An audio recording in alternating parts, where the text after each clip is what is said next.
hijos, a todos los hemos criado igual, pero ninguno es igual al otro, ¿no es cierto? Eso es la personalidad. Entonces, en general, vamos a encontrar definiciones en las cuales nos dicen que la manera más particular, más específica por la cual nosotros nos expresamos vendría a ser nuestra personalidad, ¿sí? Y allá un clásico de la psiquiatría, Jasper, se le ocurrió una definición que yo se las he traído porque me parece que involucra todas las áreas que estamos describiendo, haciendo una síntesis, ¿no es cierto?, de lo que sería la personalidad. ¿Y qué dice Jasper? Nos está diciendo que la personalidad es la forma particular que un individuo tiene de expresarse a sí mismo, la forma en que se mueve, cómo experimenta y cómo reacciona ante las diferentes situaciones, cómo ama, cómo siente celos, ¿sí?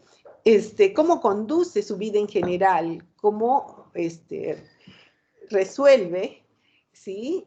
Sus necesidades, cómo cumple sus anhelos y logra sus objetivos, sus ideales, la forma que adquieren, los valores que guían su vida y cómo se manifiestan sus creaciones, cómo en general actúa, ¿sí? Entonces, algunos otros autores nos dicen que es un término que nos va a permitir la diferenciación individual y que caracteriza la totalidad de conexiones significativas en cualquier forma de vida psíquica. De hecho, nuestra personalidad va a incluir,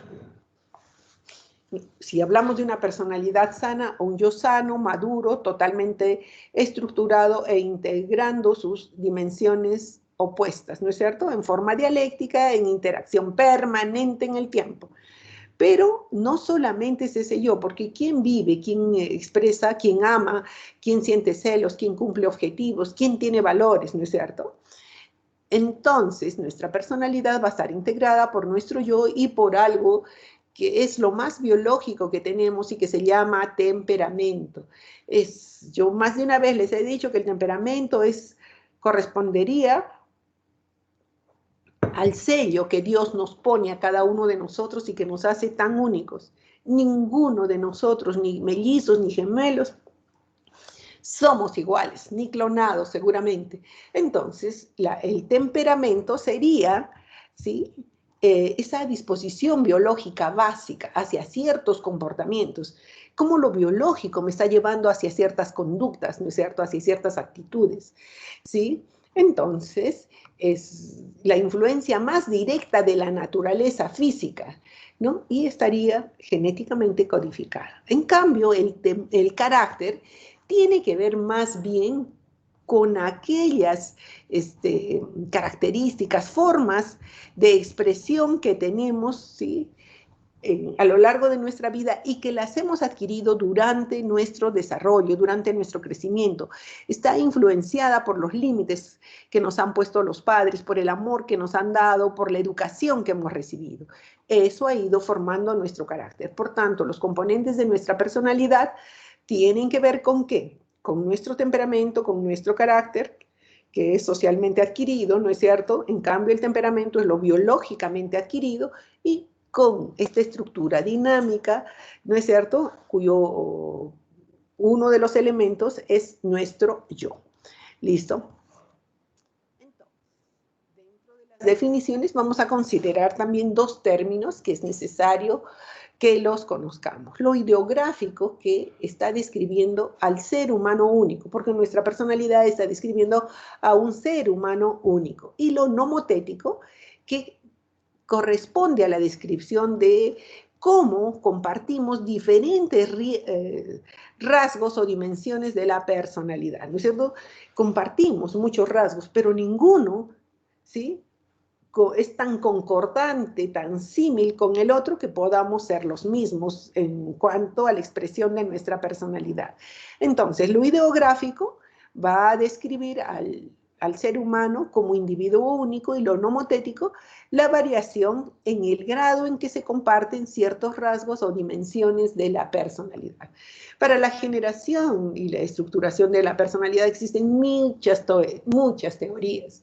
Y en este tema existe un cisma entre lo que dicen los psicólogos y lo que dice la psicología y lo que dice la psiquiatría. Entonces, La psicología trata de describir más la personalidad en términos del funcionamiento de la mente. En cambio, en la psiquiatría estamos claros que el elemento fundamental y dónde se desarrolla la personalidad, y eso mismo les digo a ustedes, ¿no es cierto? ¿Dónde se desarrolla nuestra personalidad? ¿En qué estructura de nuestro cuerpo? Obviamente es en el cerebro. Es nuestro cerebro y todo nuestro sistema nervioso central que tiene que estar adecuadamente desarrollado, ¿no es cierto? Adecuadamente estructurado, porque se convertiría en los cimientos, como cuando construimos una casa, los cimientos tienen que ser sólidos, firmes, ¿no es cierto? Si no, la casa se cae. Entonces, la maduración, el desarrollo normal y la adquisición de todas las funciones de nuestro cerebro, ¿sí?, se constituyen en los cimientos para la estructuración de una personalidad. La superestructura, la construcción de los cuartitos, de la sala, de los dormitorios y todo lo demás, vendría a ser todo aquello que como influencia de la educación, ¿no es cierto?, de los límites, van constituyéndose en eso que necesitamos ser, ¿no es cierto?, en lo que queremos ser. Por tanto, hemos dicho que existen múltiples teorías, que hay un cisma entre la psicología y la psiquiatría, y diríamos que, de acuerdo al perfil profesional, la psicología se encargaría de describir lo que sería la estructuración normal de la personalidad. En cambio, la psiquiatría se encargaría como de describir los trastornos mentales. Ustedes como futuros médicos, nosotros como médicos actualmente, necesitamos conocer lo normal y lo anormal, ¿no es cierto? Porque si no, ¿cómo voy a describir lo anormal si no conozco lo normal? Por tanto, la psiquiatría va a tratar de describir, entender todo lo que son los trastornos de la personalidad.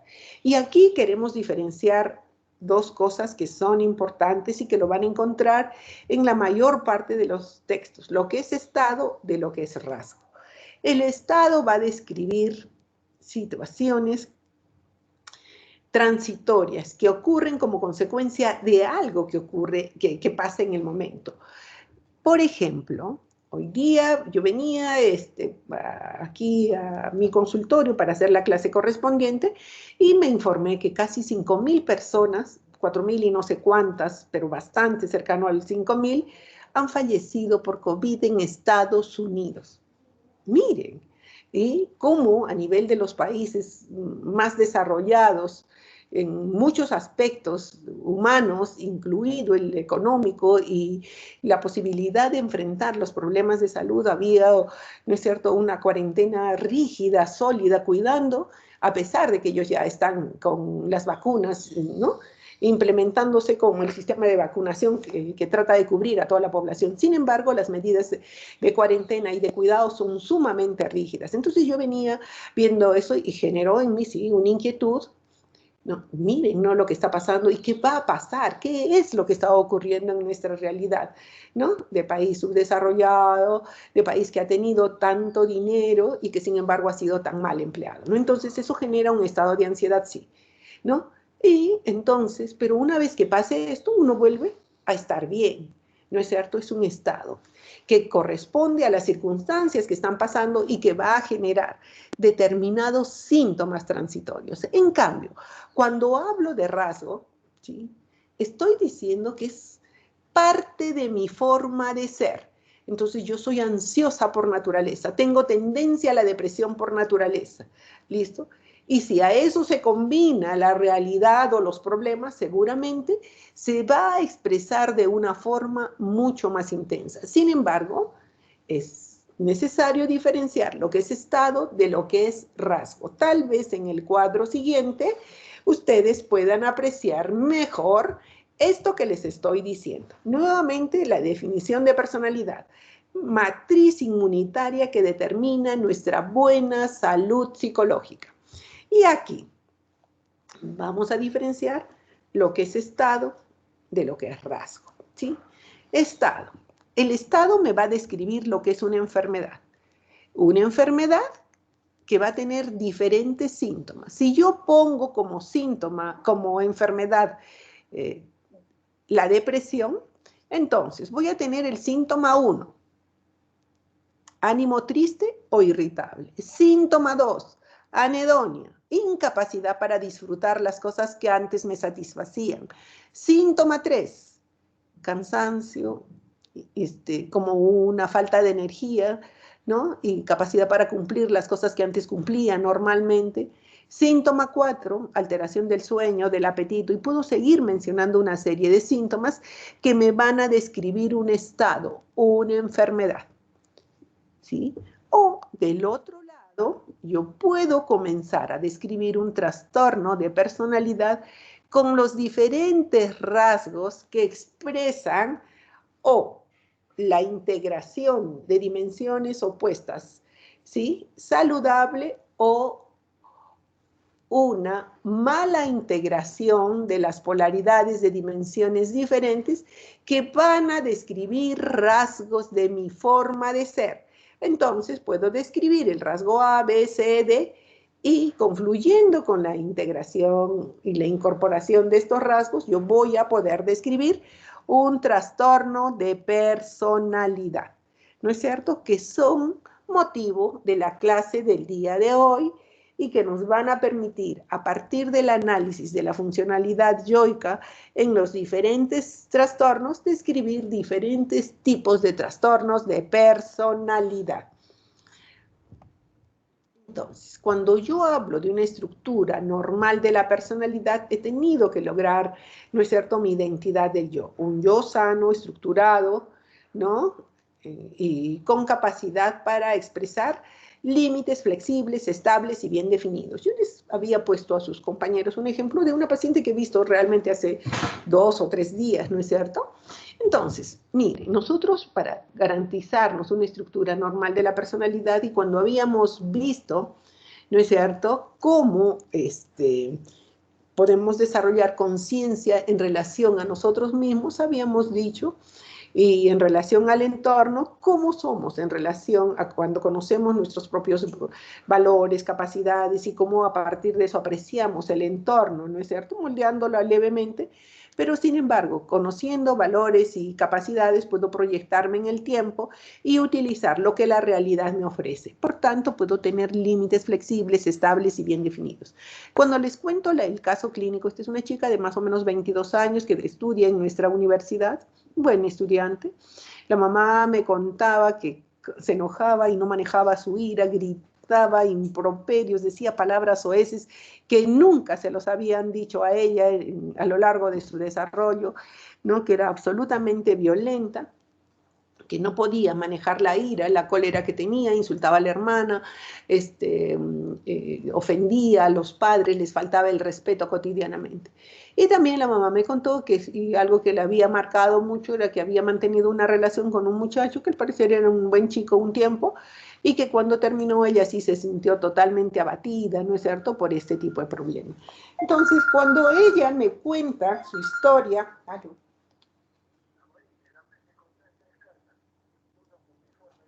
sí, sí, sí, sí. Son para mañana.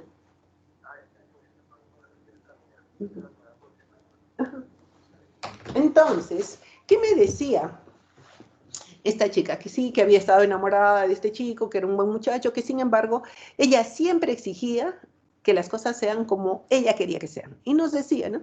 Yo le exigía, córtate el pelo así, ponte esta ropa, vístete de esta manera, todo. El chico al comienzo se reía y le aceptaba las cosas, no estaba enamorado, interesado en ella. Entonces, y le cedía en algunas cosas. La situación que condicionó el que se acabara la relación fue la siguiente. Cuando ellos estaban por cumplir casi 1 año y 5 meses de relación, un poco más o menos, a ella se le ocurrió hacer una reunión de cumplimés. Y entonces pensó en una suerte de picnic en la casa del muchacho. Entonces el chico le dijo que no podía porque justamente había coincidido con que aconteció la muerte violenta de una compañera de estudios, ¿no?, que él apreciaba y que no estaba en condiciones de celebrar nada, ¿no? Pero ella dijo, no, que te has creído, que yo he preparado todo. Al final el chico terminó viniendo con una cara de tristeza, porque realmente él estaba impactado, estaba en duelo, porque una amiga, no, una compañera de clases, y era lo que sentían todos los chicos de la clase, había muerto intempestivamente. Ella no quería entender eso, exigía que se cumpliera, ¿no?, el picnic que ella había programado con antelación y que por tanto él tenía que estar presente y además estar bien. El muchacho estuvo unos minutos, se fue y nunca más la volvió a buscar. Fue lo que terminó de cerrar o de abrir la brecha que los alejó definitivamente. Entonces podemos encontrar que esta chica no tenía límites flexibles, que la realidad la apreciaba como ella quería y quería que fuera de esa forma, ¿listo?, anormal. En cambio, lo normal nos va a describir a personas con límites flexibles, estables y bien definidos, en que las personas sabemos quiénes somos y discriminamos entre lo que somos y no somos, ¿no es cierto? El yo tiene integradas todas sus áreas, jerarquizadas y diferenciadas. El conflicto que se pueda presentar en relación a la apreciación con los demás o a sí mismo es mínimo, la imagen de sí mismo es adecuada y con un repertorio conductual amplio. ¿Qué quiere decir? Que si bien de adolescente nosotros querríamos cambiar incluso nuestra estructura física, que ser más altos, que ser más lacios, que ser más ondulados, que ser más blancos, que ser más negros, lo que sea que querramos cambiar, a medida que vamos madurando aceptamos lo que somos, ¿no es cierto? Y simplemente aceptamos nuestra imagen, que hay cosas que necesitamos hacer por salud. No puedo ser un flaquito, una libélula como ayer que lo escuchaba. Entre que terminé la consulta me fui y escuché a Beto a saber y lo habían entrevistado a uno de los chiquillos que había estado gritando en su casa y entonces él decía, ¿y a quién me encontré? Pensaba encontrarme a un hombre fuerte y me encontré a una libélula, una patilarga, ¿no?, incompetente emocional y físicamente para enfrentar cualquier situación, individualmente, pero sí colectivamente.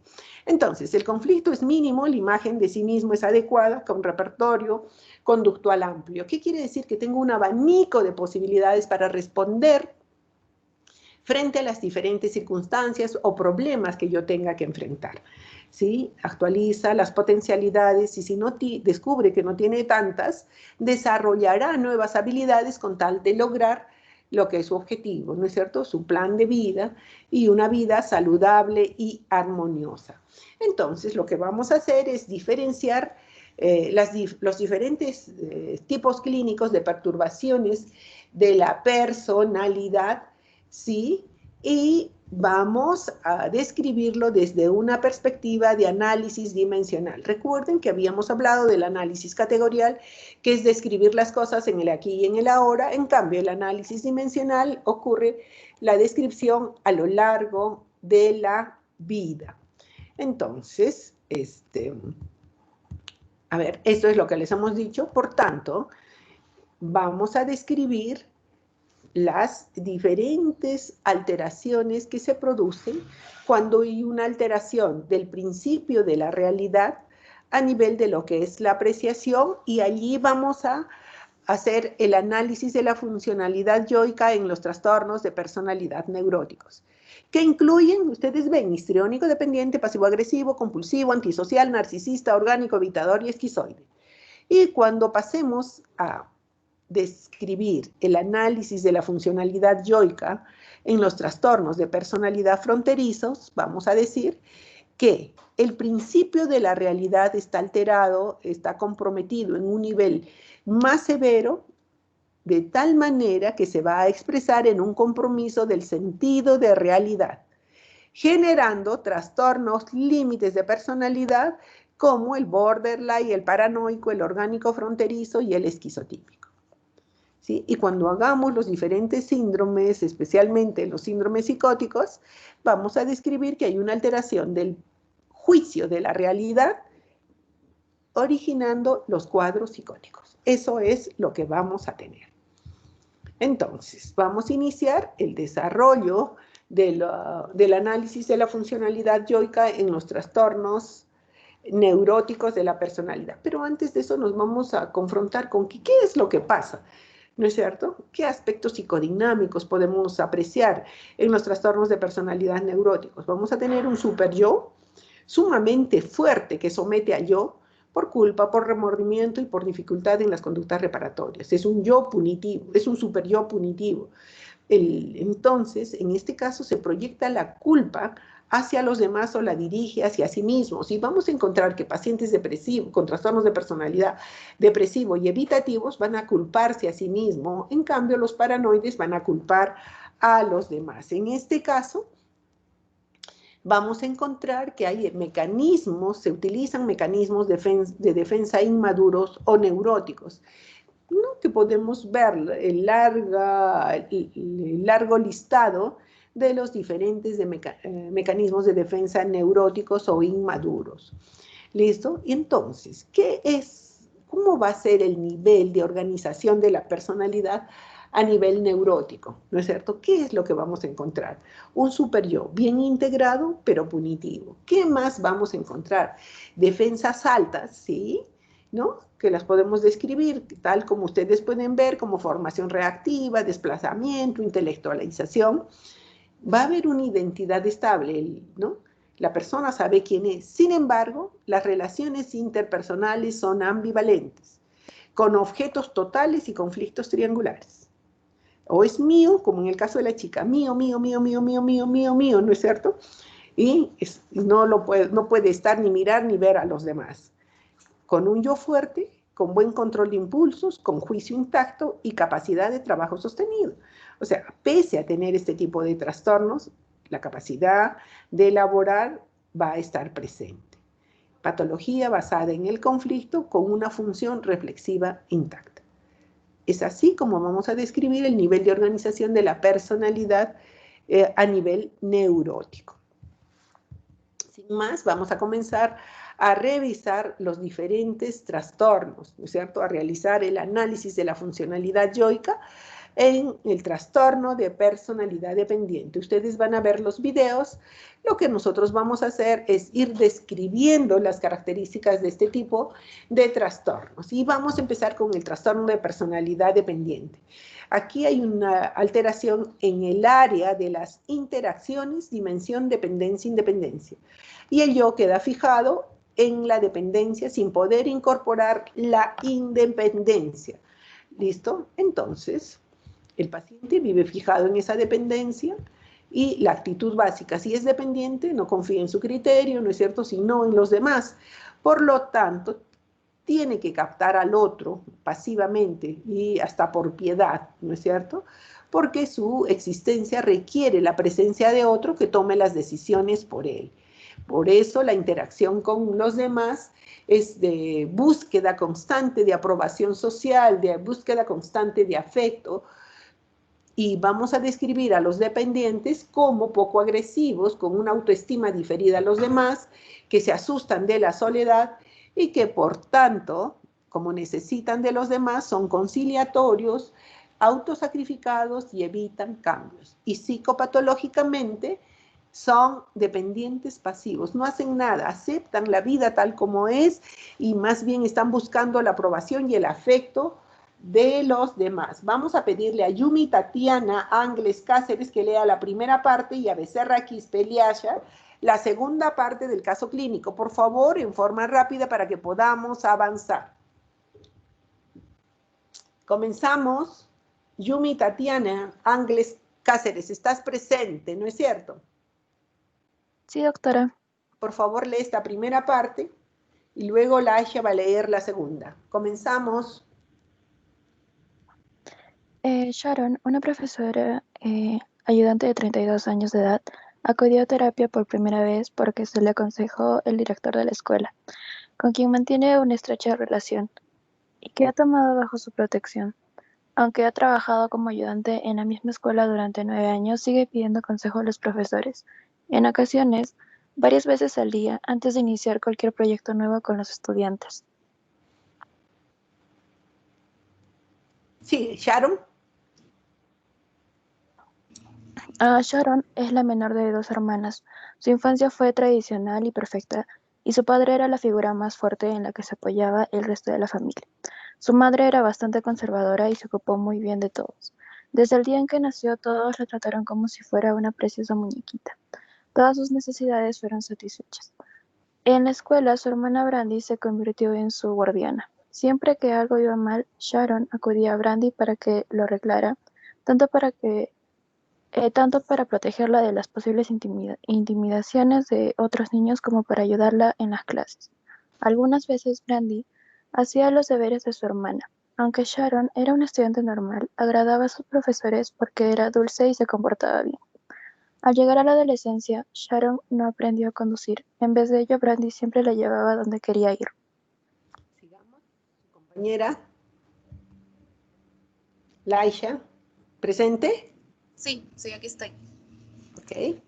Al siguiente sábado, tras acabar el instituto, Sharon se casó con Tom, un mecánico técnico que le recordaba a su padre y que fue su único novio. Al igual que el padre de Sharon, a Tom le atraía la idea de tener una esposa en casa que no trabajara, que estuviera dispuesta a complacerle y tuviera la comida lista cuando regresara del trabajo. Sharon adoraba a Tom y le encantaba desempeñar el papel de esposa tradicional, aunque algunas veces le resultó complicado hacerse valer en la relación, ya que temía que Tom se pudiera enfadar con ella. Pronto Tom empezó a considerar a Sharon como una persona necesitada y agobiante. Al no tener su propio grupo de amigos, ella insistía en pasar juntos todos los momentos que tuvieran libres. Finalmente, Tom convenció a Sharon para que trabajara como profesora ayudante en un momento en el que atravesaba una crisis económica. Y la Y instó, y y la la, instó, y la la instó a que instó. siguiera con el trabajo cuando esos problemas se solucionaron. Sin embargo, como Tom la lleva al trabajo y la recoge todos los días, nunca puede ir a tomar algo con sus compañeros ni hacer horas extra para ganar más dinero. En respuesta a su excesivo apego, Tom decidió que Sharon debería tener su propia identidad e insistió en que se matriculara en la universidad. Sharon pidió a Tom que escogiera sus clases por ella y le avisó de que tendría que ayudarle en el contenido de las materias por las noches, así como a ir a la universidad para llevarla y recogerla tras las clases. Sharon ha aceptado, pero se muestra muy reticente y tiene dudas y falta de confianza sobre sus posibilidades. Entonces, el caso clínico describe todo lo que les hemos dicho sobre el trastorno de personalidad dependiente. ¿Listo? Vamos a pasar a la disfunción yoica en el trastorno de personalidad histriónico. Y aquí igualmente no se ha logrado integrar la dimensión dependencia-independencia. El paciente también queda fijado en el polo de la dependencia, pero aprendió que solo logra apoyo y admiración cuando lo conquista. Eso es lo que lo diferencia del dependiente pasivo. Por tanto, su estrategia es activa, lucha por lograr admiración y apoyo. Entonces, por eso es que son exagerados, expresivos, dramáticos, se visten en forma llamativa, ¿no? Ropa, una minifalda, un bibirí que muestra los músculos del chico, un pantalón corto, un pelo morado, un escote a la cintura, ¿no es cierto? Porque sus actitudes están marcadas por el deseo evidente de conquistar al otro. Exagerados, expresivos, dramáticos, forman amistades con rapidez, pero pronto se tornan exigentes y manipuladores. Especialmente son seductores con el sexo opuesto, ¿sí? Y la interacción consigo mismo es igual, ¿no? Siendo impresionables, y son la gente que fácilmente podríamos hipnotizar, susceptibles de sugestión, influenciables, ¿no es cierto? Los aburre la soledad porque no tienen un mundo propio, ¿no? Entonces no pueden hacer una introspección, desean, por tanto, como les aburre la soledad, la compañía continua de los demás, y se perciben a sí mismos como encantadores, ¿no es cierto?, como estimulantes, como atractivos, y son los que en las fiestas van a bailar en la mesa, van a pasar de mesa en mesa saludando, compartiendo con todos, ¿no es cierto?, porque ellos se sienten así, encantadores, atractivos y capaces de alegrar cualquier ambiente. Y psicopatológicamente son dependientes activos. Entonces, le vamos a pedir a Blanco Cola Elmer, presente, que lea el caso clínico, y va a ser seguido de Nicole Cáceres Guarzaya. ¿Está presente? Ivonne es una... Sí, Sí, presente, doctora. muy bien. Eh, Comienza, por Ivonne, favor. Ivonne es una mujer soltera de 23 años cuyo ginecólogo la ha derivado para una evaluación psicológica. Es una persona extrovertida y efusiva, que no pasa desapercibida, aparece vestida para matar y rehúye con actitud coqueta abordar la naturaleza de sus problemas, Cuando se le hacen preguntas directas sobre la cuestión, evita hablar abiertamente de ello y va asociando diferentes temas, algunos alegres y otros tristes, pero siempre de forma tangencial a la entrevista clínica. Habla mucho, pero en realidad no dice demasiado. Por ejemplo, afirma que tiene una relación muy íntima con su médico, que es bailarina desde que era una niña y que ha sido bendecida con incontables buenos amigos. Tras un periodo de preguntas directas, Yvonne confiesa que durante 6 meses ha sentido unos dolores continuos y debilitantes. Lo único que hacía era estar tumbada en la cama y me sentía como si fuera a morir, exclamaba, cerrando los ojos e inclinando la cabeza hacia adelante como si estuviese muerta. Las profusas pruebas médicas a las que ha sido sometida no revelan ningún dato que explique sus molestias. Sigue Nicole Margarita.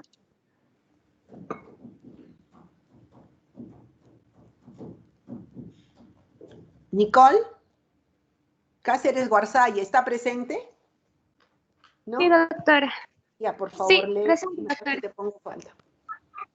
Durante la entrevista clínica, la comunicación no verbal de Yvonne es intensa. Inclina la cabeza ligeramente hacia adelante y abajo, y en su mirada se puede leer una clara insinuación. Su expresión facial, intentando enfatizar el significado de sus palabras, es desproporcionada en comparación con las personas normales. Cambia con rapidez de un tema a otro. Aparatosa en su expresión, evalúa la reacción de la audiencia y adapta su representación al entorno que la rodea. De vez en cuando hace comentarios con doble sentido, pero regresa al significado más seguro y serio si los demás dan indicios de responder a sus sugerencias. En ocasiones, parece exhibir una sucesión de personajes para encontrar el que encaja mejor en el papel de paciente de una terapia. Bien, entonces podemos encontrar todo lo que hemos descrito, ¿no es cierto?, en el caso descrito y leído por sus compañeros. Vamos a pasar a la disfunción yoica en el trastorno de personalidad narcisista.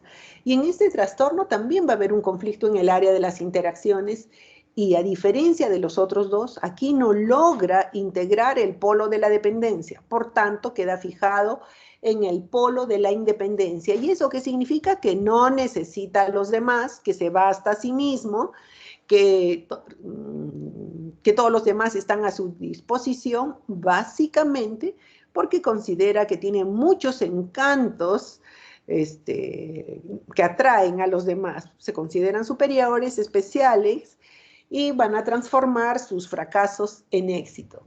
¿Sí? Su autoestima no proviene de parte de los demás, sino que él se siente superior a los demás. ¿Listo? Por tanto, si él es superior a los demás, considera que todos los demás están a su servicio y que tiene derecho a explotarlos con toda naturalidad, sin considerar ni derechos ni necesidades. Se consideran que están por encima de los demás, que no le deben nada a nadie, que no dependen de nadie, que solo se autoabastecen. Cuando alguien los adula, son cercanos, pero se van a alejar inmediatamente si alguien lo desvaloriza. Entonces, el narcisista tiene conflicto en el área de las interacciones, ¿no es cierto? No integra la capacidad de ser dependiente, ¿sí? Confirman su superioridad y autosuficiencia en su relación con los otros, piensan que todos están a su disposición, que no necesitan a los demás, son especiales, superiores y psicopatológicamente son independientes pasivos. Ejemplos claros de narcisistas entre los jugadores, chicos: Maradona, Ronaldo. Y dentro de nuestros intelectuales, Mario Vargas Llosa.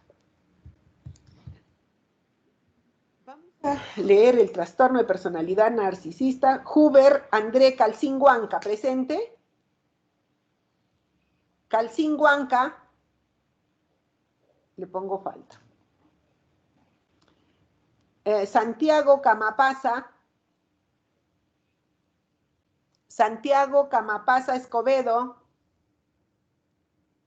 Falta.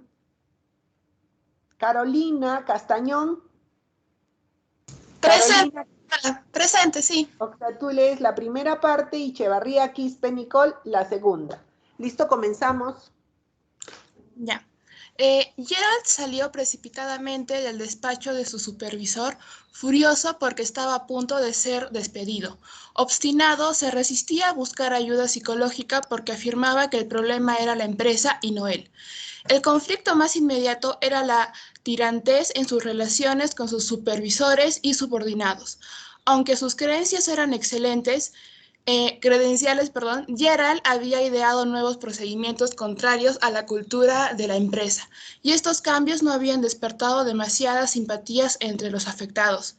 Esperaba que todo el mundo cumpliera al instante todos sus antojos. Algunas veces sus ideas innovadoras funcionaban, otras veces no. Sin embargo, el horario de trabajo y las obligaciones laborales del resto del equipo cambiaban con cada nueva imposición. Cuando las cosas funcionaban bien, Gerald restaba importancia al papel que habían desempeñado todos sus compañeros de trabajo en el proceso. Para empeorar las cosas, nunca abandonaba ninguna de sus ideas. Estaba seguro de que eran superiores a los viejos procedimientos y que funcionarían si el equipo se limitaba a sacarse la venda de los ojos lo suficiente como para ver la situación global y adaptarse a una situación mejor. No sé por qué la magnitud de mis innovaciones no es obvia para todo el mundo, se le había oído decir. Nicole Chevarría, ¿está presente? Sí, doctora. Lee, por favor. Ya. Cuando se le pidió que describiera cuál creía que fuera su posición al cabo de 5 años, Gerald respondió: tengo una gran fe en el poder del pensamiento positivo. Creo que la principal razón de que no progresemos es que seguimos utilizando los viejos procedimientos. En todas las empresas en las que he estado, he encontrado nuevas formas de hacer las cosas más eficientes, algunas de ellas revolucionarias. Creo que en el futuro tendré un éxito arrollador. Es mi destino. De hecho, Gerald había sido despedido de otras compañías por ser una persona conflictiva, por haber creado los mismos problemas que había originado en ese momento. Solía expresar abiertamente que los demás no reconocen mis capacidades o me tienen envidia.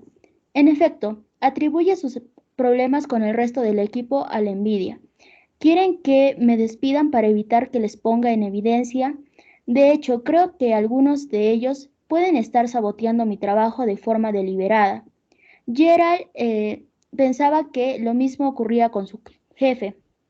También explicó que se veía obligado a trabajar con cretinos y que su incompetencia retrasaba siempre la finalización de sus proyectos y la puesta en práctica de sus ideas, ya que toda su vida se ha puesto a trabajar con personas inferiores.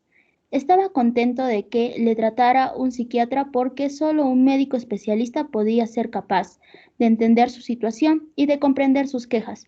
Cuando se le pidió que nombrara personas a las que se sentía cercano, mencionó Einstein y Salk, personas que han sufrido notablemente por ser unos adelantados a su tiempo igual que yo. Entonces ya vemos a la personalidad narcisista. Vamos a describir sin más la disfunción yoica en el trastorno de personalidad disocial. Y en este caso vamos a ver que también queda fijado en el polo de la independencia, pero a diferencia del narciso que no necesita luchar por nada, ni establecer ningún tipo de actividad para lograr ser reconocido porque él se siente superior al resto y con firmeza su autoestima y su superioridad en contacto con el resto, en cambio el disocial siente que tiene que luchar para mantener esa independencia, ¿sí? Entonces, como tiene derecho a un lugar especial, tiene que esforzarse por mantener esa supremacía por la fuerza. Y son, por tanto, intimidadores y beligerantes. No confían en nadie, sino en sí mismo, y por eso son activamente luchadores, explotadores, mentirosos, peleadores, desafiantes de la autoridad, llegan a la violación y a la criminalidad, no respetan el derecho de los demás, incapaces de mantener relaciones cercanas con nadie, ni su pareja, ni su familia, ni los amigos, poco tolerantes con el aburrimiento. He visto disociales que como están aburridos salen y a quien pase le roban o lo empujan o lo maltratan, ¿no es cierto? Sino un mundo propio interno y siempre tratando de dominar a los demás. Es agresivo, sobrepasa los derechos de los demás, intenta someterlos, ¿sí? Dominar a los demás y tienen una historia de robos, de uso de drogas, de asaltos, peleas, ¿sí? O estuvo anteriormente preso. Y psicopatológicamente es un independiente activo. Cuba Bolaño Zuleika, presente, va a leer esta primera parte del caso clínico. Cuba Bolaño Zuleika. Aquí, doctor. Lees tú y seguido de Escalante Luna Fabricio. Tony acudió a terapia por orden judicial. Se le imputa un delito de alteración del orden público por pelearse con su vecino y de posesión de drogas con intención de venderlas.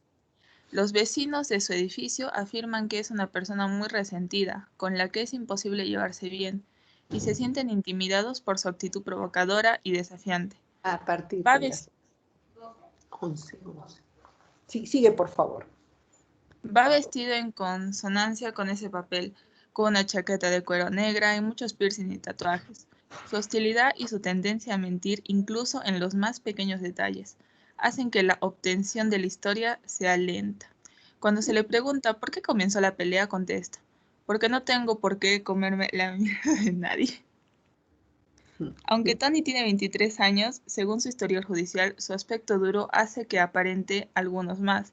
Tiene muchos antecedentes penales, con repetidas detenciones por posesión de drogas, robo y prostitución. Se burla cuando se le pregunta si tiene creencias religiosas. Jesús no quiere a nadie, o al menos no me quiere a mí, dice mofándose. La única religión que tengo es: ataca a los demás antes de que ellos me ataquen a ti. Además, Tony ha utilizado distintos nombres en diferentes lugares de la ciudad, algunos de ellos basados en identidades robadas de gente real y otros inventados. Tiene una colección de licencias de conducir y tarjetas de seguridad social que utiliza para conseguir créditos bancarios en toda la ciudad. Presume de haber perfeccionado el arte de obtener créditos sustanciales con los que compra artículos que luego revende para obtener dinero rápido. Entonces, va a seguir Escalante Luna Fabricio. Ya, doctora. Tony es el mediano de 5 hermanos, incluyendo 2 hermanastros. Su padre murió cuando él tenía 5 años por causas desconocidas, tal vez relacionadas con las drogas. Su padrastro no se ocupaba de los niños y gran parte del tiempo trabajaba lejos de casa. Su madre no les inculcó unas reglas coherentes de disciplina y en ocasiones, bajo efectos del alcohol, estallaba en cólera. Entonces, Tony se escapaba y se quedaba toda la noche con sus amigos hasta que las cosas se calmaban en casa. Con el paso de los años, su vida se había deteriorado. Comenzó a ausentarse de la escuela cuando su madre se vio obligada a trabajar por las mañanas temprano en una panadería cerca de su casa para poder hacer frente a los gastos de su hogar. Como nadie se ocupaba de vigilar a los niños, Tony pasaba el día en el barrio ribereño. A la larga, comenzó a consumir marihuana y acabó dedicándose a su venta para poder pagarla. Robaba a desconocidos, por lo general a mujeres, a puntas de navaja, unas 2 veces al mes. A los 15 años de edad iba pocas veces a su casa a causa del carácter irascible de su madre. A los 18 años ya había estado 3 veces a disposición del Tribunal de Menores, una vez por posesión de drogas, otra para robar en tiendas y otra vez por haber abusado de animales.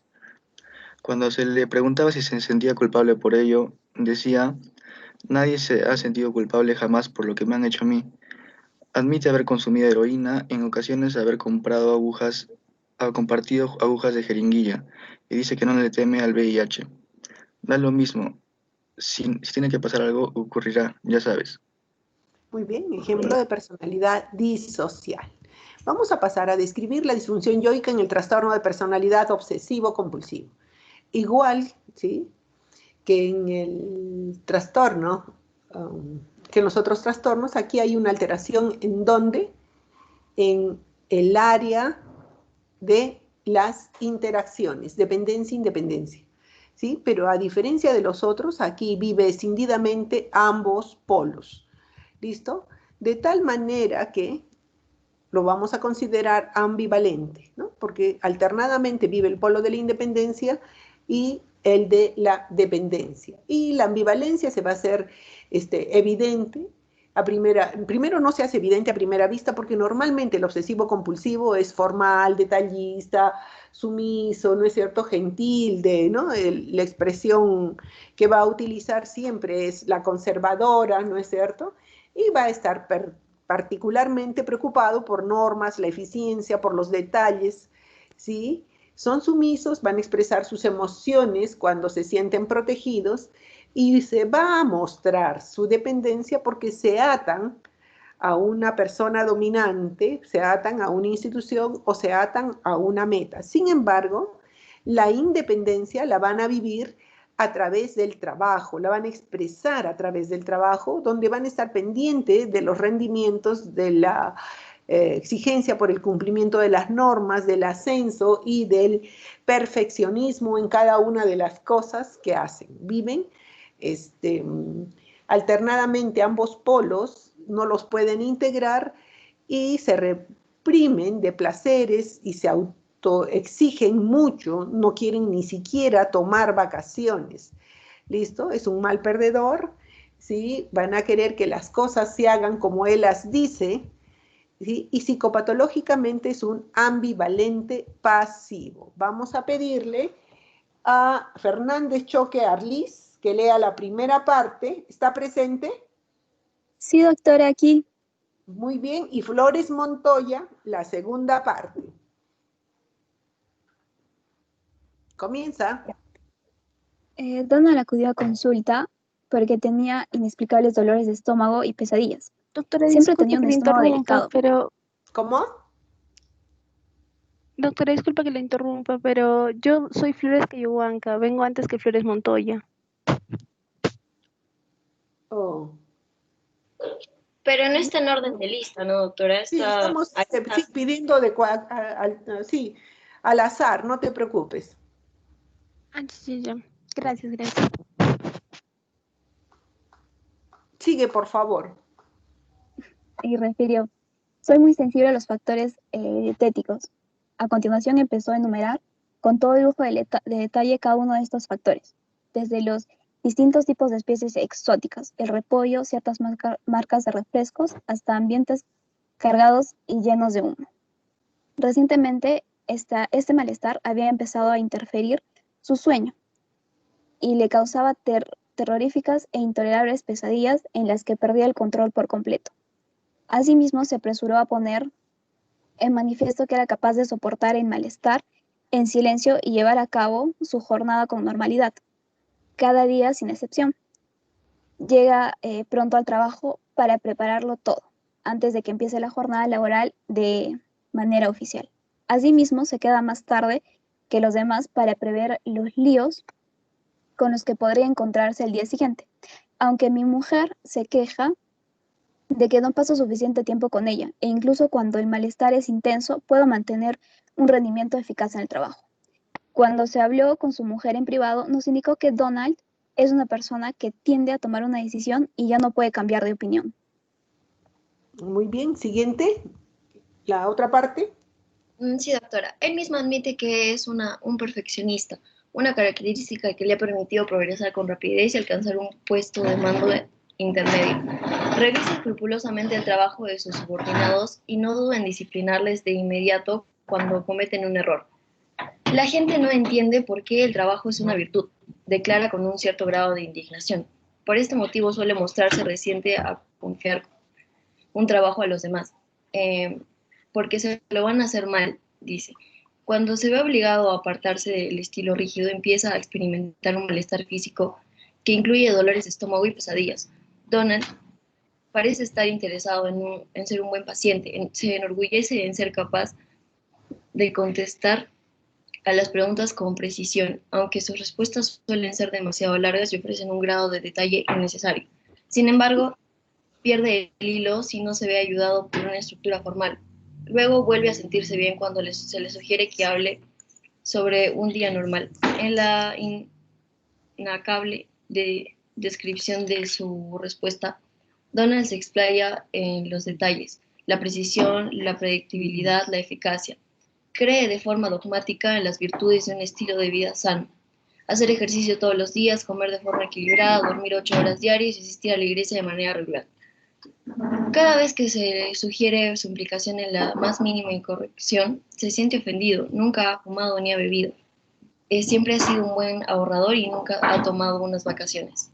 Entonces podemos ver todas las características de la personalidad obsesivo-compulsiva.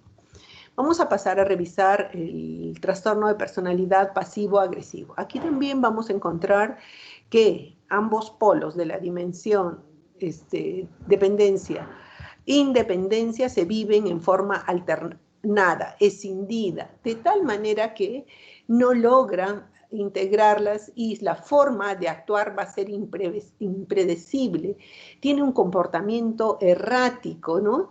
Y la estrategia que utiliza es una estrategia activa a través de la agresividad y por tanto su accionar es como la que fuera de un niño, ¿no? No podemos entender su comportamiento porque sus acciones son espontáneas, ¿no? Y cambiantes y pasan de la dominación a la sumisión de improviso.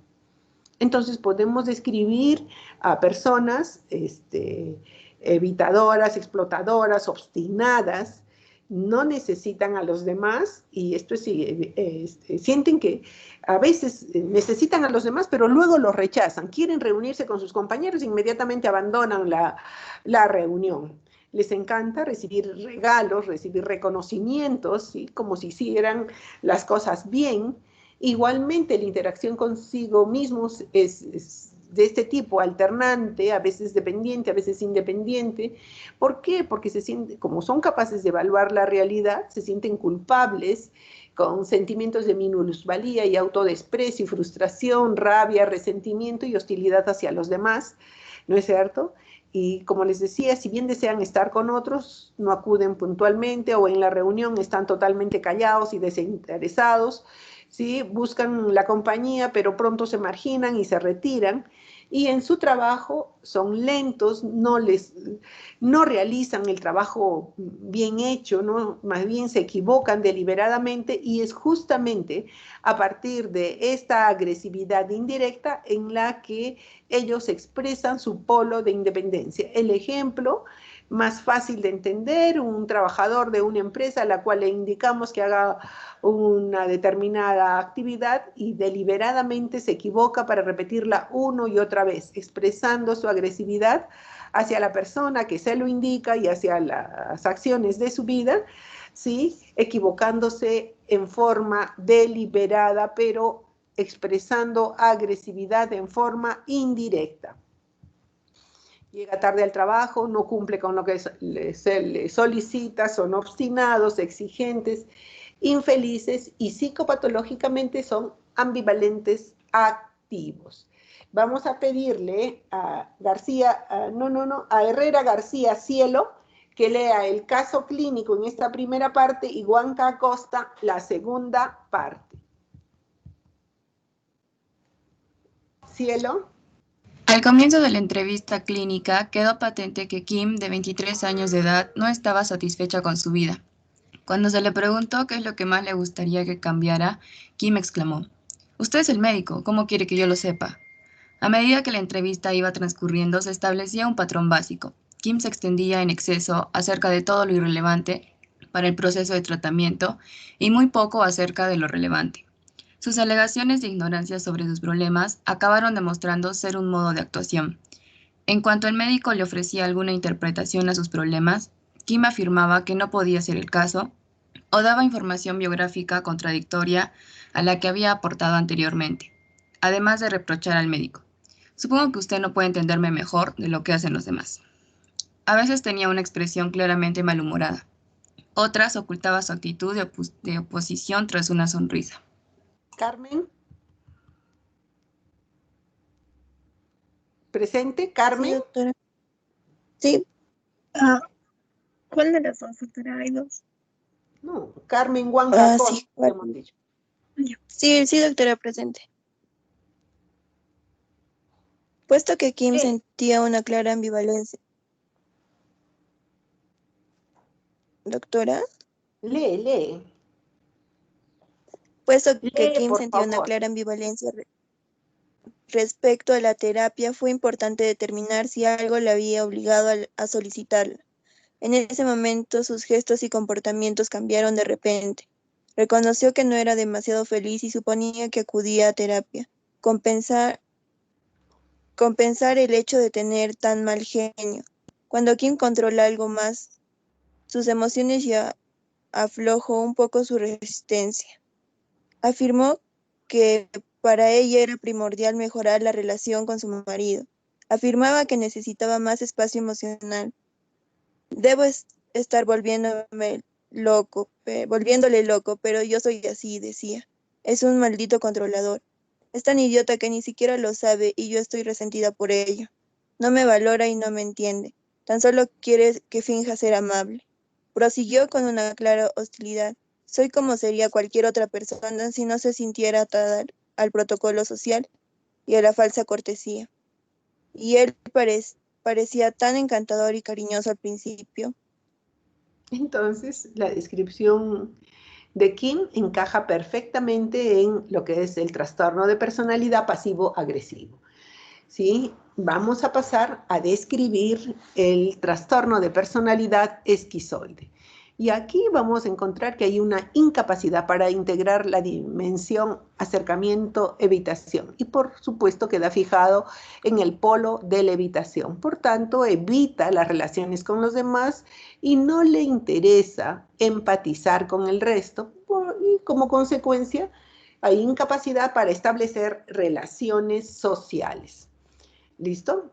Entonces, no expresan calidez, ternura, tampoco sentimientos agresivos. No son capaces de sentir afectos ni amorosos ni agresivos por el resto.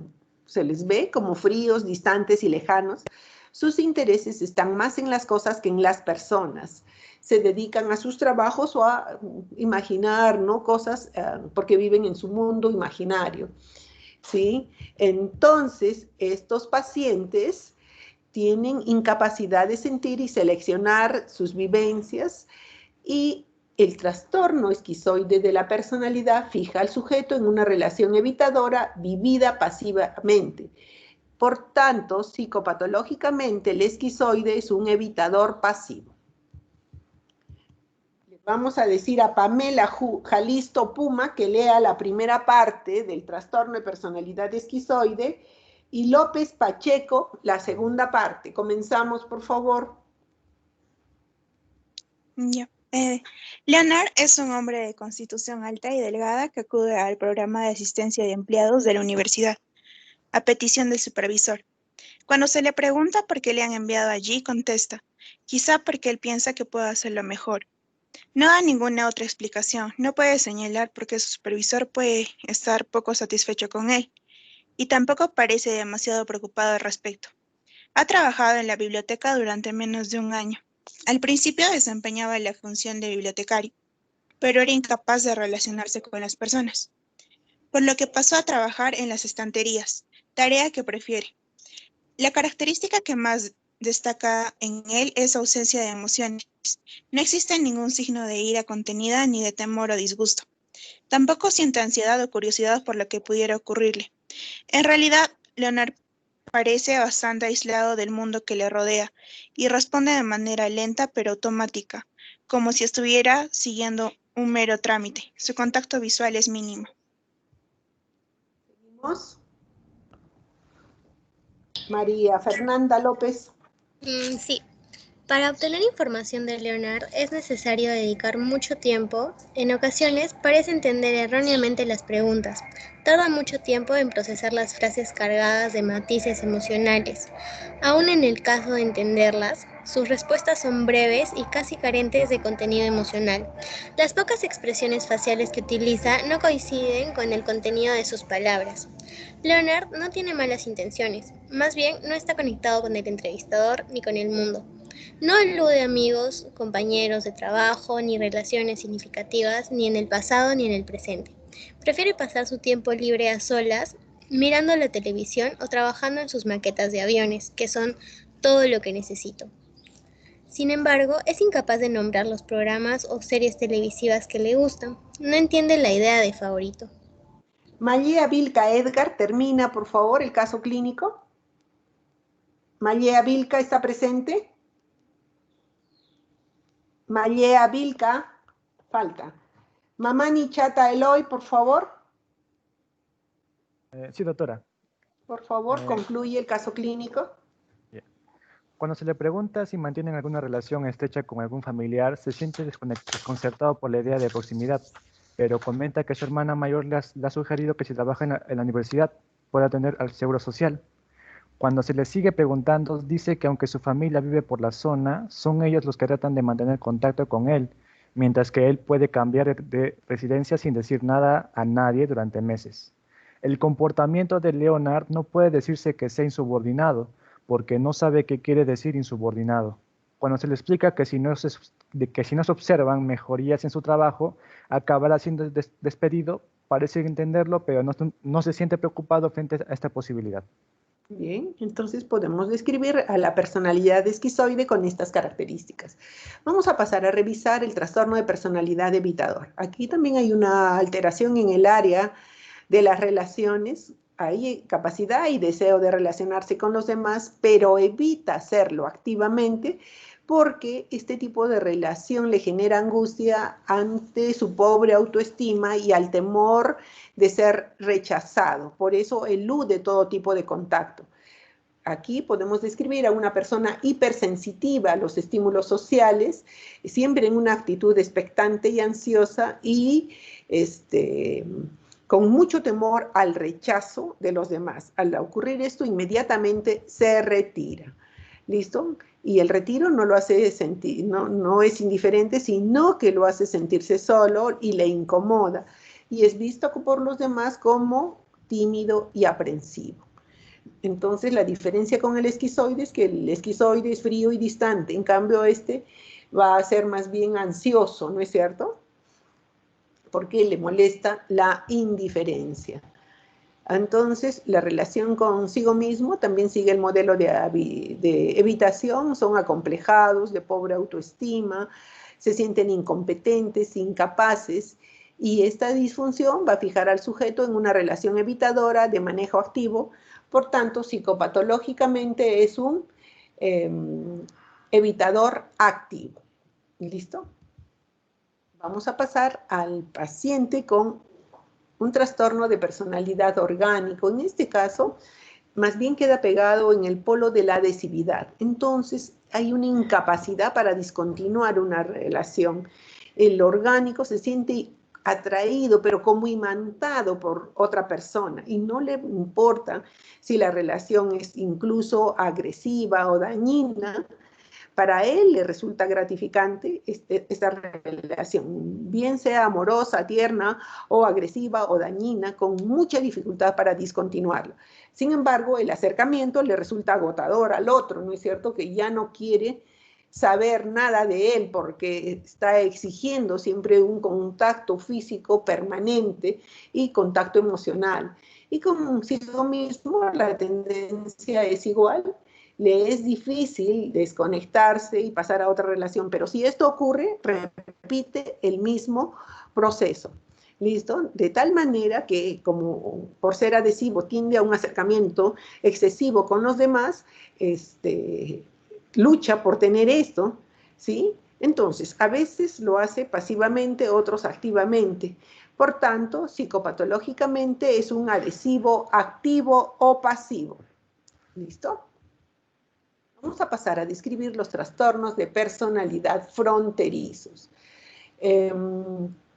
Aquí hay un video que explica claramente, lo vamos a ver luego, de describir las características de los límites, ¿sí? Y en los borderline o límites vamos a encontrar una grave dependencia activa, pasiva o ambivalente. Además, hay un compromiso de la dimensión realidad a nivel del principio de la realidad y en el sentido de realidad. Por tanto, la expresión va a ser un carácter exagerado, desproporcionado, con conductas y sentimientos fuera de lugar. Existen una variedad de estos trastornos y vamos a poder describir al límite dependiente pasivo. El límite dependiente pasivo es similar al dependiente, pero con idealización marcada de la persona de quien depende. Vamos a tener luego el límite dependiente activo, ¿a quién se parece? Al histriónico. Entonces, en este caso, como es más grave, la alteración busca llamar la atención en relaciones superficiales y cambiantes. Si a alguien no le hace caso o le muestra indiferencia, puede disociarse perdiendo el sentido de las proporciones y tiene una autopercepción de seducción sin límites, ¿no? Que resulta incluso pueril, ¿no es cierto? Porque no puede entender cómo cree que puede conquistar a quien quiera. Luego, el límite ambivalente pasivo. ¿A quién se parece el límite ambivalente pasivo? Al compulsivo, ¿no es cierto? Por tanto, su autoexigencia, sus autorreproches, autocastigos y daño físico lo ubican en la patología fronteriza. Y aquí vamos a encontrar que dramatiza su entrega total al trabajo, rechazando hostilmente cualquier tipo de intromisión. Está luego el límite ambivalente activo cercano al pasivo agresivo. Aquí él va a negar activamente su dependencia mediante una actitud totalmente agresiva que no logra manejarla y que se expresa en gran impulsividad. Vive relaciones de sometimiento en medio de rechazo, odio y agresión. Entonces vamos a decir como consecuencia que el borderline tiene comprometida el área del vínculo con falta de integración de la dimensión realidad y realidad y que en el área de las interacciones queda fijo en la dependencia en las modalidades activa, pasiva y o ambivalente. Como consecuencia, vamos a expresar que psicopatológicamente es un dependiente irreal. Vamos a describir el caso clínico. Lo va a leer Mendoza Mamani Kleider. ¿Presente? Sí, doctora, presente. Y va a continuar Julio Ochoa Mamani. Comienza, por favor.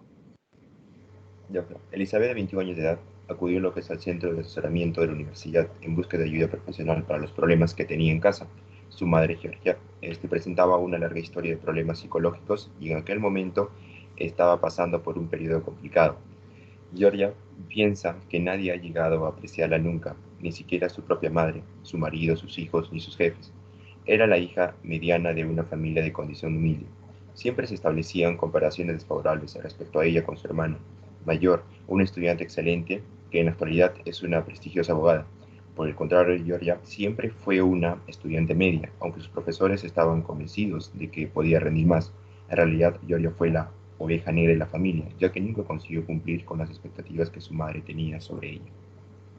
Seguimos con su compañero Ochoa Mamani.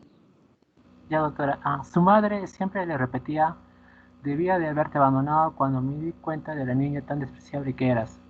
Georgia se casó con el padre de Elizabeth, Harold, a quien según parece adoraba. El verano siguiente a su graduación de la escuela secundaria, en los primeros años de matrimonio, Harold hacía todo lo que estaba a su mano para que Georgia fuera feliz, pero de algún modo ella siempre consideraba que él no hacía lo bastante o no hacía las cosas bien y su actitud hacia él cambió. Harold, una persona firme según Elizabeth, consideraba que Georgia es un alma en pena que no sabe qué hacer con su vida. Elizabeth y su hermana menor evitaban a su madre cuando pueden. A veces cambia como si pasara a culparte en un momento dado a asfixiarte con su cariño en otro. Dice Elizabeth: es incapaz de saber si te quiere o si te odia, es ridículo. El comportamiento errático de Georgia también se ha repetido en el ámbito social y laboral. Al principio causa una buena impresión, pero sus múltiples trabajos a tiempo parcial siempre acaban del mismo modo, exagerando el más mínimo problema y demostrando indignación por la forma en la que la han tratado. Siguiente lo va a leer Solange Oviedo Pacheco para terminar el caso clínico. Solange Oviedo Pacheco, ¿está presente? Falta. Por favor, Paco Castro Maricielo, ¿presente? Paco Castro Maricielo, ¿presente? Falta.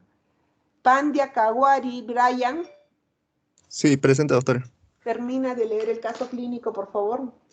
Bueno, sus relaciones sociales funcionan igual. Se enemista con todos nuestros vecinos, afirma Elizabeth.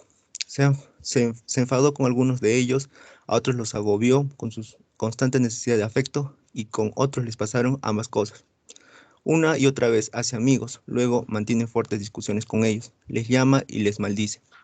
Siempre que no se cuenta con ella para las actividades de la comunidad, se enfada muchísimo porque jura que los demás están conspirando para que ella se quede al margen. En la actualidad, Georgia recibe tratamiento 2 veces por semana para la depresión. Según Elizabeth, su historia incluye amenazas de suicidio, aunque nunca ha llevado a cabo ninguna. En ese momento está muy enfadada porque Harold no quiere utilizar parte de los fondos destinados a la universidad de sus hijos para financiar un viaje de un mes al Caribe, y dice que nunca más volverá a hablarle. Entonces, podemos ver esa conducta tan errática, tan impropia, ¿no es cierto? Y con un mal manejo de todas sus emociones y como consecuencia y relaciones interpersonales inestables y caóticas. Vamos a pasar a describir la disfunción yoica en el trastorno paranoide de la personalidad. Aquí la patología se va a desarrollar en el área de las interacciones, dimensión, dependencia, independencia, quedando fijado en el polo de la independencia, que puede ser activa, pasiva y o ambivalente. Además de un compromiso en el área del vínculo en la dimensión realidad-irrealidad. Los paranoides psicopatológicamente son independientes, activos, pasivos o ambivalentes irreales. Tiene una serie de variedades, ¿no es cierto? Está el paranoico independiente pasivo. ¿Se acuerdan quién era el paranoico independiente pasivo? Con una sobrevaloración de sí mismo, llegando a estar cercano a la megalomanía psicótica. Se cree lo más elevado del mundo. ¿Quién era así? ¿Se acuerdan? El independiente pasivo. ¿Listo? Está luego el paranoico independiente activo.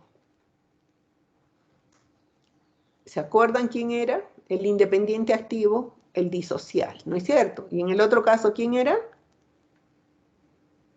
El narcisista. ¿El narcisista? Claro, el paranoico independiente activo cree que todo el mundo está en su contra y despliega una conducta agresiva muy peligrosa, ¿sí?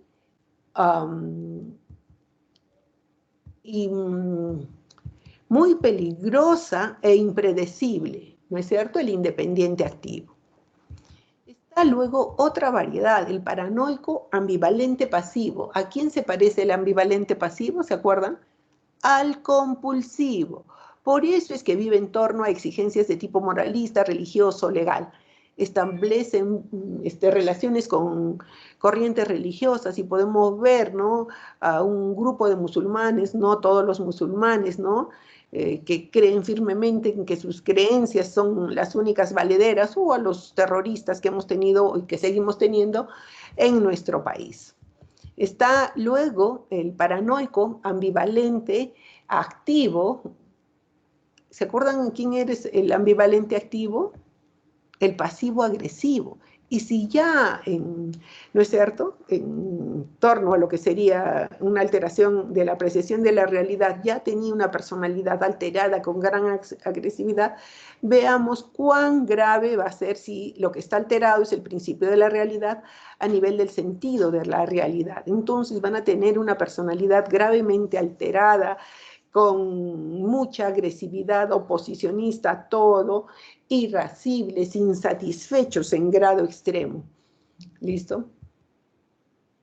Vamos a leer el caso clínico, lo van a leer ustedes a fin de que podamos revisarlo todo, porque quiero que vean el video.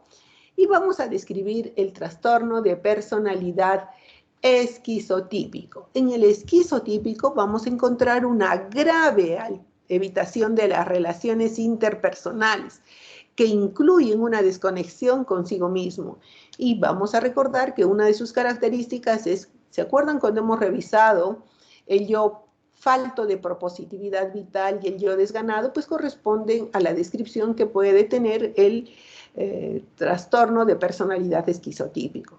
En general, en todos los trastornos límites puede haber la presencia de micropsicosis, ¿no? Espacios chiquitos en que el paciente pierde todo juicio de realidad y su conducta va a corresponder a eso.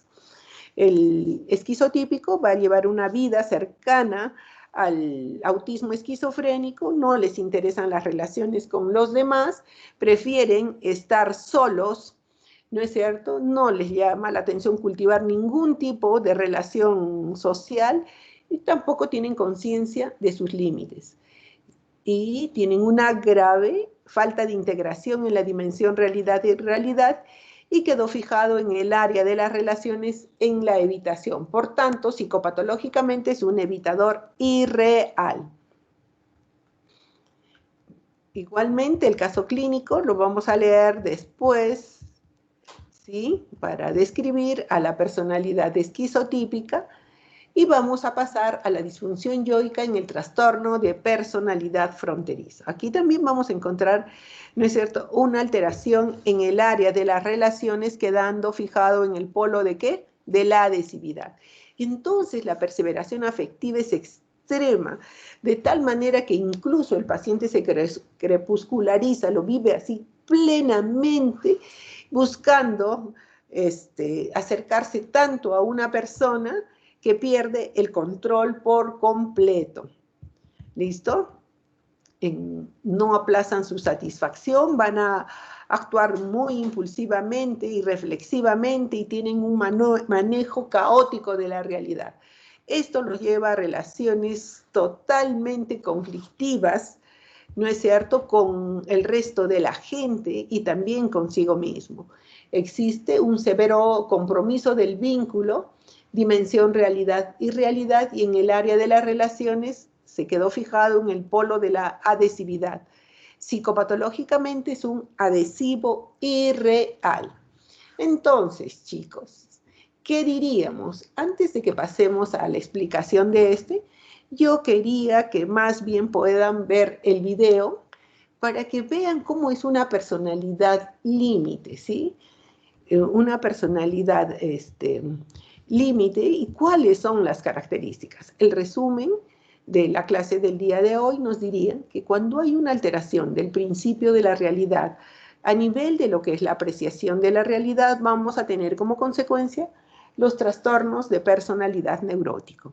Dentro de ellos, al histriónico, que es un dependiente activo, al dependiente, que es un dependiente pasivo, al ambivalente, ¿sí?, que es el pasivo agresivo, y al ambivalente pasivo, que sería el trastorno de personalidad compulsivo. El independiente activo, que correspondería a la descripción del trastorno de personalidad disocial.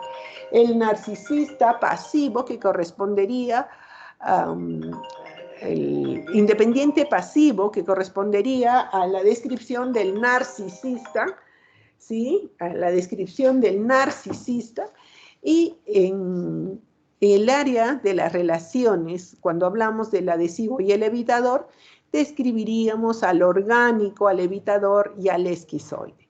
Cuando el compromiso del principio de la realidad es más grave, comprometiendo el sentido de la realidad, entonces, comprometiendo el sentido de la realidad, podríamos llegar a describir los trastornos fronterizos de personalidad, donde está el límite o borderline, donde recuerden que hay una alteración en el área del vínculo, realidad y realidad. En estos 4 trastornos, el paciente tiene un severo compromiso de la dimensión realidad y realidad, ¿no es cierto?, que se expresa como, en el área de las interacciones como dependiente en el límite o borderline, como independiente en el paranoico, en el orgánico fronterizo, con alteración en el área de las relaciones, pegado en la adhesividad y el esquizotípico, ¿sí?, también alteración en el área de las relaciones, pero quedando fijado en el área de la evitación. Cuando el compromiso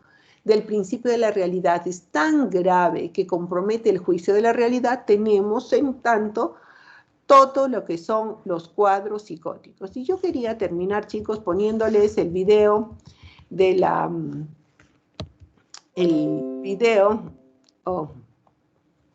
vamos a volver a compartir la pantalla, pero una vez que estemos en el videíto que quiero que vean,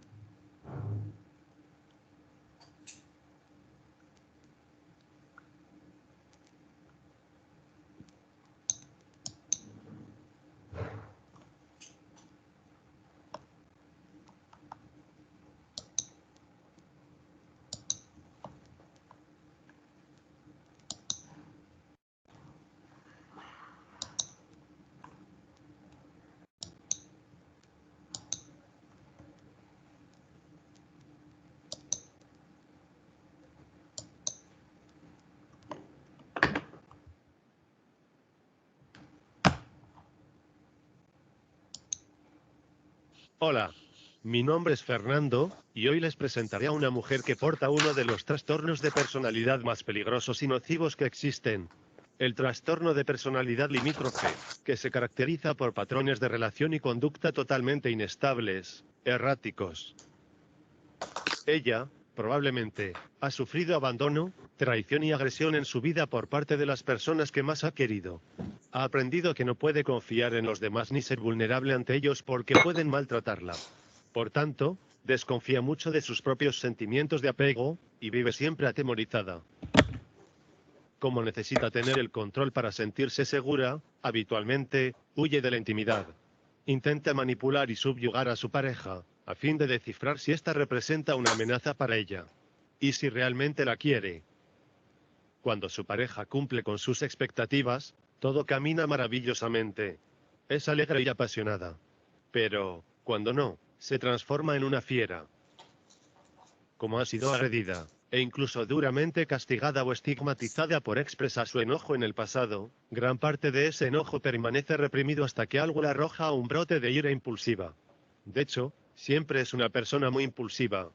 Luego, cuando la relación comienza a deteriorarse. Y eso siempre ocurre. Ella siempre insiste en que su pareja tiene toda la culpa y recurre a todo tipo de estrategias para demostrarlo. Si usted es su pareja, puede sentirse consistentemente incomprendido y denigrado, hasta la desesperación. Es una persona sumamente errática en su discurso, sus exigencias, su concepto de sí misma y de los demás, y su conducta. Potencialmente violenta, hábilmente manipuladora y muy dependiente. Sin más introducción, se las presento. Ella es Rafaela. Hola a todos. A continuación, les mostraré una discusión típica con una mujer con estas características. Entonces, amor, ¿nos vamos a la venta de pollo asado, como habíamos acordado? Amor, te pregunté si quieres ir a almorzar. Pues eso es lo que habíamos acordado hacer. ¿No es cierto? Pues sí. ¿Por qué? ¿Has cambiado de opinión? No, Fernando. Tengo hambre y todavía quiero que me invites a almorzar.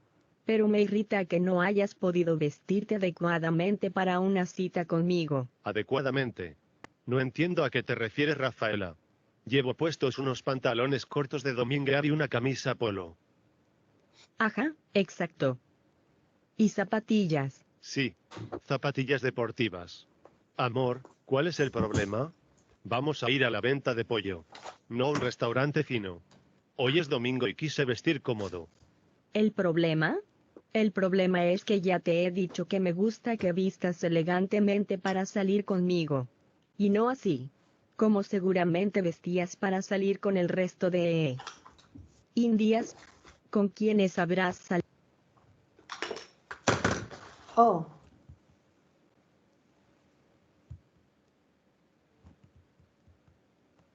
¿Qué pasó?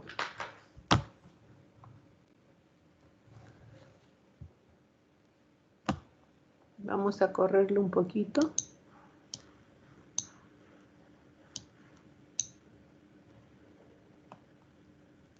Expresa su enojo en el pasado, gran parte de ese enojo permanece reprimido hasta que algo le arroja un brote de ira impulsiva. De hecho, siempre es una persona muy impulsiva. Luego, cuando la relación comienza a deteriorarse. Y eso siempre ocurre. Ella siempre insiste en que su pareja tiene toda la culpa y recurre a todo tipo de estrategias para demostrarlo. Si usted es su pareja, puede sentirse consistentemente incomprendido y denigrado, hasta la desesperación. Es una persona sumamente errática en su discurso, sus exigencias, su concepto de sí misma y de los demás, y su conducta. Potencialmente violenta, hábilmente manipuladora y muy dependiente. Sin más introducción, se las presento. Ella es Rafaela. Hola a todos. A continuación, les mostraré una discusión típica con una mujer con estas características. Entonces, amor, ¿nos vamos a la venta de pollo asado, como habíamos acordado? Amor, te pregunté si quieres ir a almorzar. Pues eso es lo que habíamos acordado hacer. ¿No es cierto? Pues sí. ¿Por qué? ¿Has cambiado de opinión? No, Fernando. Tengo hambre y todavía quiero que me invites a almorzar. Pero me irrita que no hayas podido vestirte adecuadamente para una cita conmigo. Adecuadamente.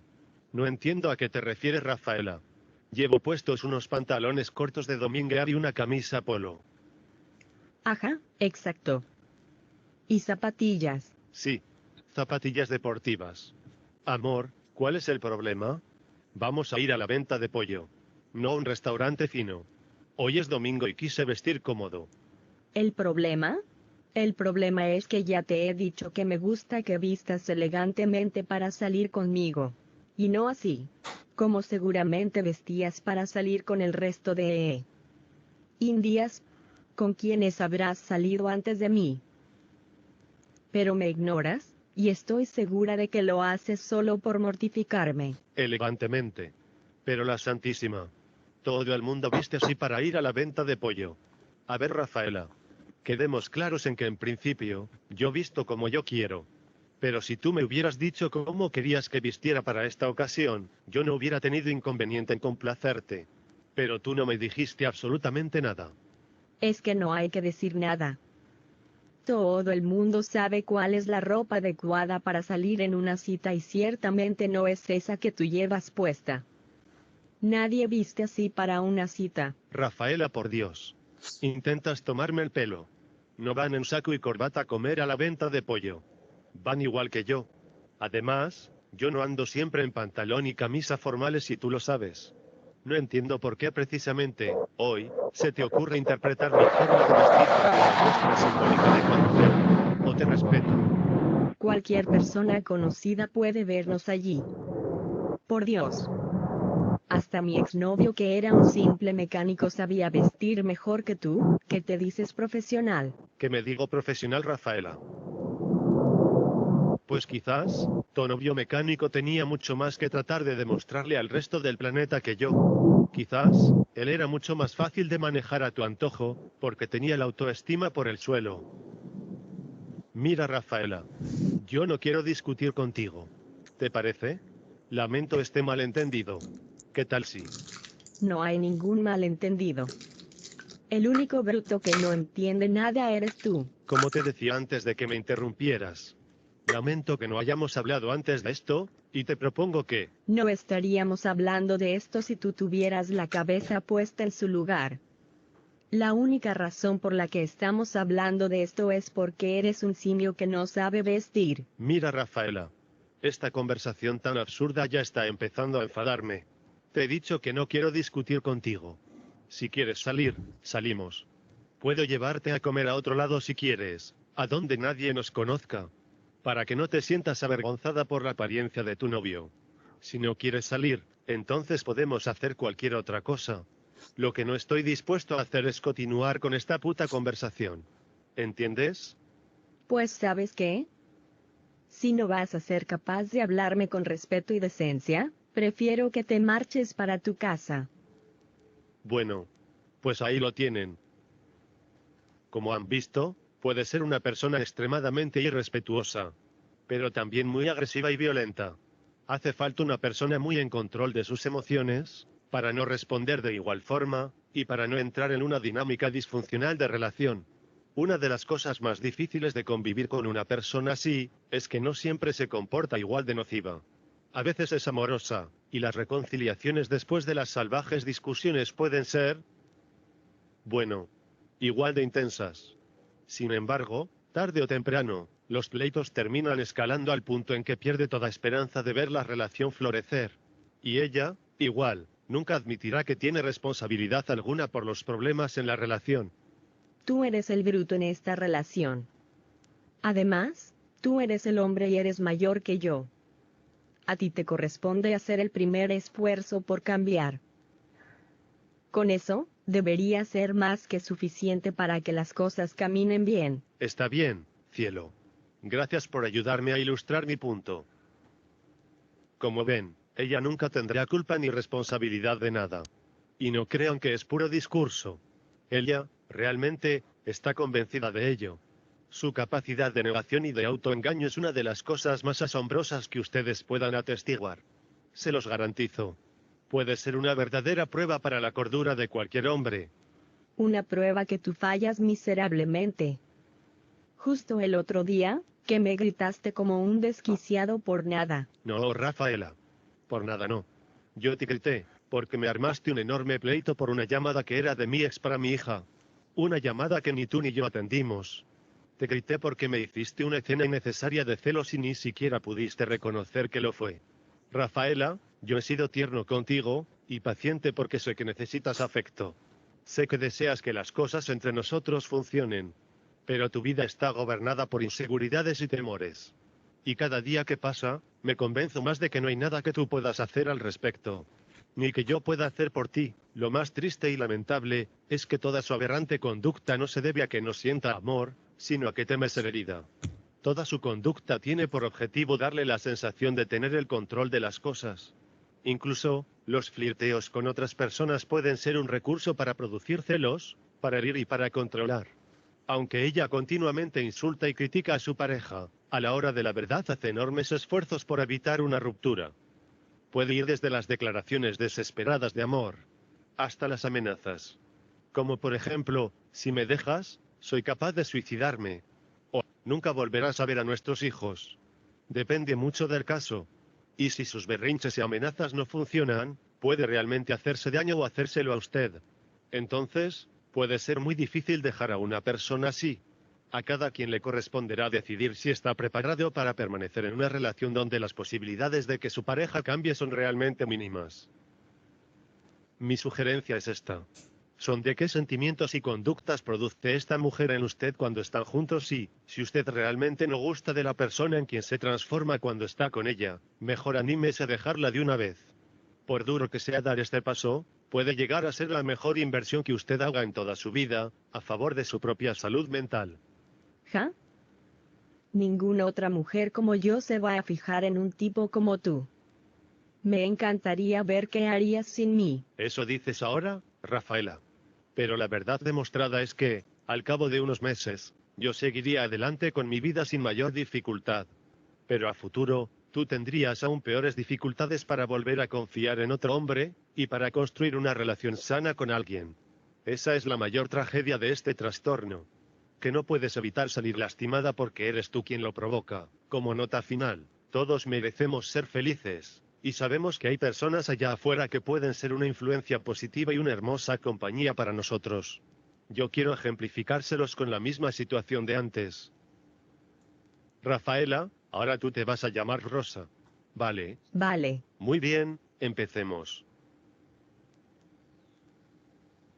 Entonces, amor, ¿nos vamos a la venta de pollo asado, como habíamos acordado? Sí, mi amor. Vamos. Pero, ¿vas a ir así? ¿Por qué, cielito? ¿Hay algún problema? No. No es problema. Pero... esa camisa... ¿Qué? ¿No te gusta? Me gusta más como se te ve la otra. La oscura a rayas. Ajá. Bueno, déjame cambiarme de camisa y salimos. ¿Te parece? Ok. Te espero. ¿Qué les parece? Mejor, no. Bueno, espero que hayan disfrutado de mi primer film. Por favor, cuídense. Adiós. Adiós.